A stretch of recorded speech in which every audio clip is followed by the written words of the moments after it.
আসসালামু আলাইকুম রহমতুল্লাহ। সবাইকে ধন্যবাদ। আলোচনার অংশবিশেষ যাদের জন্য রোজা না রাখার অনুমতি রয়েছে। নিম্নলিখিত সমস্যা থাকা ব্যক্তিদের রমজান মাসে রোজা না রাখার অনুমতি রয়েছে, তবে যখন এই সমস্যা কেটে যাবে তখনই তার কাজা করে নিতে হবে।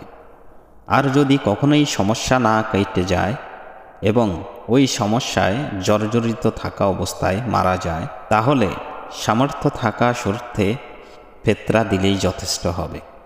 যাদের জন্য রোজা না রাখার অনুমতি রয়েছে তারা হলেন, যেমন ভিডিওটি ভালো লাগলে লাইক করবেন এবং শেয়ার করে অন্যকে দেখার সুযোগ করে দিবেন। যারা আমার চ্যানেলে নতুন অবশ্যই চ্যানেলটি সাবস্ক্রাইব করে পাশে থাকবেন এবং যারা সাবস্ক্রাইব করেছেন তাদেরকে অসংখ্য ধন্যবাদ। 1. মারাত্মক রোগে আক্রান্ত হওয়া ব্যক্তি। 2. শরীয় সফরে থাকা। 3. রোজা না রাখতে সন্ত্রাসীদের চাপে বাধ্য হওয়া। 4.